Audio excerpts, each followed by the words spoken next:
Alright, hello YouTubers, 1989 Palio here with my AR gun, finally for its review and explanation of its setup. This particular AR happens to be a Smith & Wesson make. It is an M&P version of the Smith & Wesson production. This is a California compliant with bullet button, as you can see right here. Perhaps we can get a zoom in.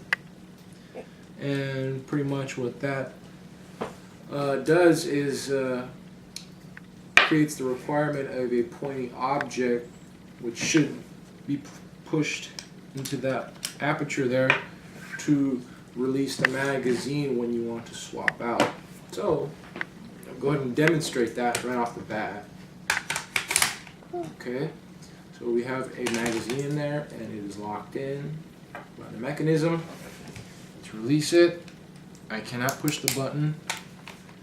It won't work. The pointing object, such as a typical bullet, must go in, and it must depress the button that is within.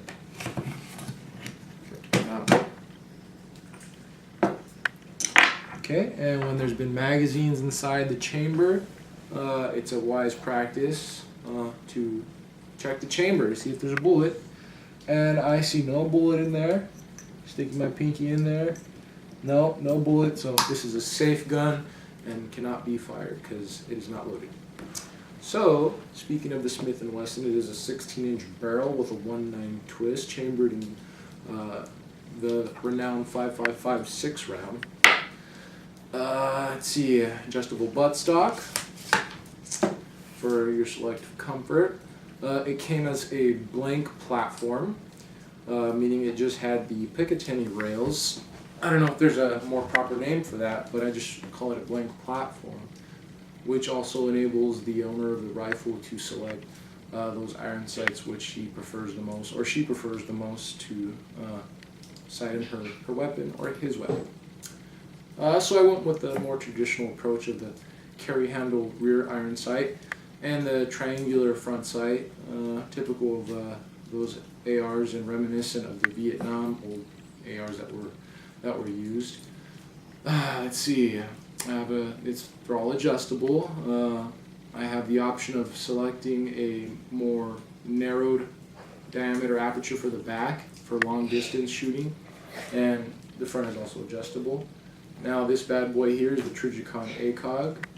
I chose to use that in conjunction for targets that I need to acquire in excess of 100 yards. So pretty much anything from 150, 200, 300, etc. up to, I believe, 800, 600, 800, I will be using this. So everything, particularly those targets from under 100, like I said, I can usually settle with the iron sights, and they are satisfactory, and they, satisfy the needs for that job. I'm very, very, very, very pleased with the way this works. It is calibrated for the .223 round, so meaning that it will interpret the drop of the bullet at an X amount of yards. So all that is required is that you line up a few of the crosshairs that they have, and they're all in declining order. You line those up with the width of your target, and it's supposed to be calibrated by shoulder length, so lining up those crosshairs with the width of the shoulder will give you your designated target range. So that applies for 100, 200, 300, 400, 500, 600. And it is very effective and very accurate. I do recommend that you try maybe one of these Trijicons. If you can afford them, they're very pricey. I will concede something that will probably shock a lot of Trijicon guys out there, that this is not a real Trijicon. It's a replica of a Trijicon made in Hong Kong, but it does satisfy the whole appeal requirement and the reliability and dependability, minus that it's not filled with tritium, so I can't shoot it at night.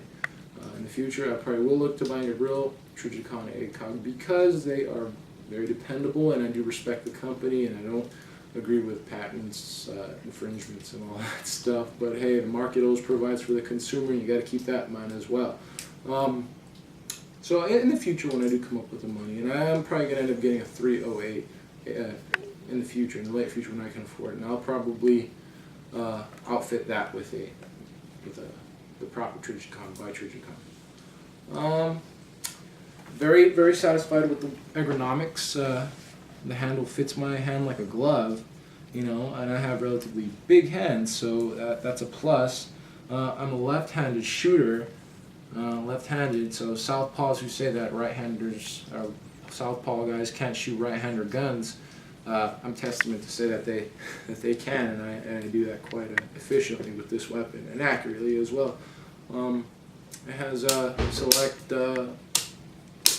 safety and fire positions. This is a semi-automatic, California of course, as well as the bolt release, which is on my side. Forgot about that, kind of startled me. And overall, I am very happy with the overall design. I'm not too sure of the name of this. I don't want to call it a gas block. I don't know why I even attribute that name to it.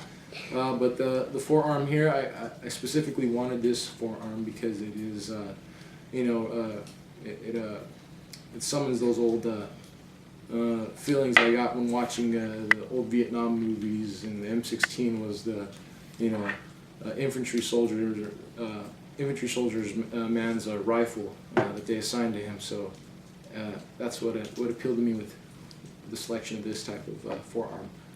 I love this gun. I kind of threw one of these universal bipods on, and I use it, and it's proven itself to be of utility to me because I use it with several other rifles. But for now and for its application in making this video, I have chosen it, and I think it does do a good job.